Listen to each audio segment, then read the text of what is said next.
Yo mga idol, andito tayo ngayon sa Barangay Pulot sa Masbate. Ito pala ay gagawin to ng tulay mga idol.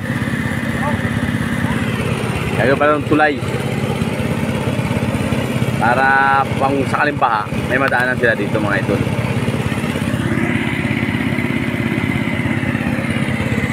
Pag bumaba dito, grabe ang baha dito pag bumaba talaga. Shout out dito mga idol kaya ano, long hair. Siyempre siya si long hair, ako naman yung no hair. Yung gumawan. Sa YouTube ko to guys, ano, sa YouTube ko to, YouTube. Sa YouTube ko to yan, ano. Salamat pala mga sumusuporta sa YouTube channel ko. Aray. Ginutusan nga ako, mga idol.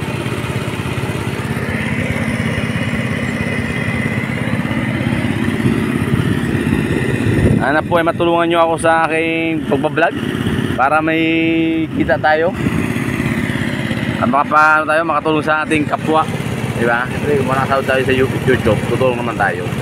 Tayo ay baguhan pa lang, sana ay passport naman mga idol. Nag-clearing sila dito kasi gawa ng mga tag-bagyo na. Clearing sila.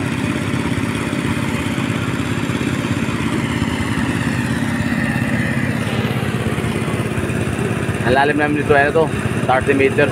Bali 4 na butas ito mga idol. Isa, beach 1.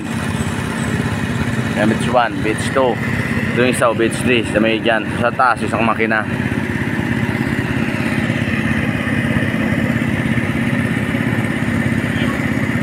Hindi lang mapagod pag ganito, gawa ng ano, hindi kayo magpakot ng tubig kasi gawa ng, hindi, ang tubig dito tutok lang. Pero sila, naghahakot sila ng tubig gawa ng malayo sila sa tubigan yan. Nag-ano sila, yayabangan sila kung sino daw pinakagwapo. Kung manilalaman kung sino pinakagwapo, siyempre ako.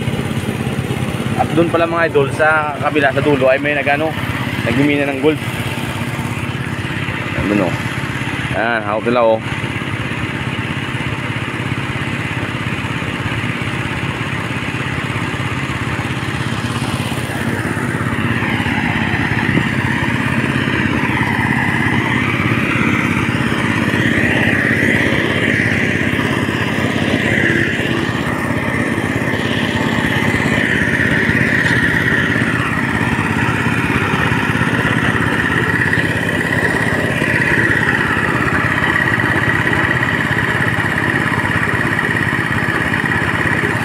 Mga idol, bye-bye. Salamat sa sumusuporta kahit di tayo sikat. Para magpasikat tayo para sumikat, di ba? Sabi nga ni Boss Caripa, magpasikat ka para sumikat ka. Siyempre, kailangan sumikat kaya magpasikat tayo. Naglangot pa ako.